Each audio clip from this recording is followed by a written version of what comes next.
So what's happening here then? Well, actually, this cave was once used as a nail-making workshop. Right. I mean, there is very, very little stratigraphy here. So does that mean the Picts who carved these things were extremely small?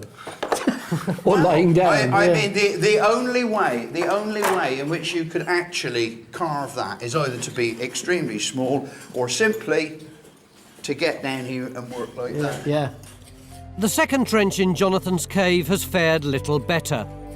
It would seem that the Picts who created these designs came, carved and left again. There's no evidence that they lived here. It's a disappointing end for a cave that promised so much. But at least we still have the well cave. This is extraordinary. Yeah, mind your head, Tone. Oh, well, it's like a mini cathedral. It's fantastic, isn't it? Like a proper cave should be. How you been getting on? All right, we've got a couple of things going on here. Bridget's over there, look. Bridge, what have you got? Well, it looks like we're inside of the well here. Tom's following round the curving edge.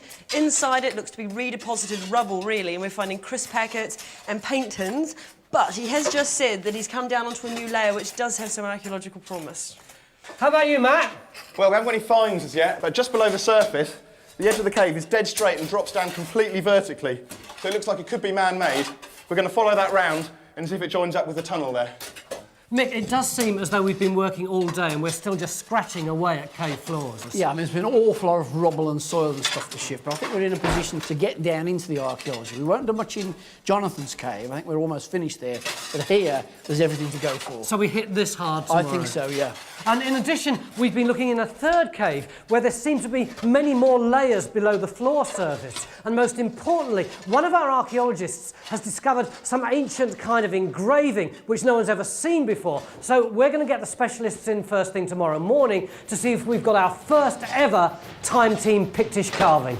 Yesterday morning we came here to the Fife coast to look at some caves which have been inhabited on and off for thousands of years. The first one we looked at was Jonathan's cave, which is way back there, and there's some great Pictish carvings on the walls, but we put a couple of trenches in and we haven't found anything particularly exciting. But one of our archaeologists was footling around down this cave and came up with something which everyone thinks could be really exciting. And obviously it had to be in another cave that's a bit of a squeeze to get into. But tackling the appropriately named sloping cave is well worth the effort. We think it's a serpent. You can see kind of this head hole here, and then the body curving round like this. And we thought, you know, it's probably a Pictish carving. How do we know it's Pictish? Well, we've had an expert looking at it. Anna Ritchie herself has actually seen it and said, yeah, there's no doubt about it. It is Pictish. The beauty of it is, look how low down in the cave it is. So, in fact, there's no way that you could actually make that carving with a ground level at this point. There must be quite a lot of build-up of actual deposits with possible Pictish material in it. Well, we said that yesterday, but maybe this time Phil will find an identifiable Pictish layer. But the Pictish heritage of these caves is just part of a much bigger survey of this coastline, which is now under serious threat from rising sea levels.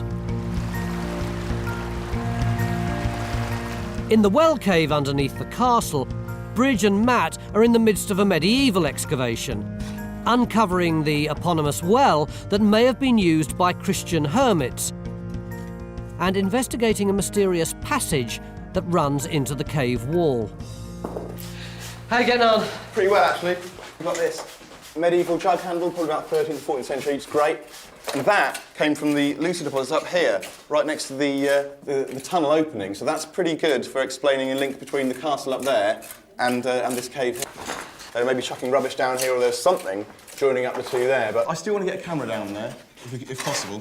Yeah, but every single tunnel in the world, people say it goes to the nearby castle. Castle or a priory or a church. Yeah. Maybe this one really does. You can't tell. Come over and have a look at what Bridge is doing. Ooh, you're certainly on a different layer than you were last night. Yeah, not very far down still yet. What we seem to be finding here is interleaving layers of cobble and soil trample that people would have brought into the cave on the bottom of their shoes and left it. And then you've also got evidence of people not being in the cave. You've got sort of decayed sandstone that's been washed down by water in between the episodes of people coming in here. Can you date the well? Not yet. We're going to have to keep digging and keep going down because we are on a nice organic layer that looks pretty undisturbed. Join Time Team on Patreon to access exclusive 3D models, masterclasses and behind-the-scenes insights.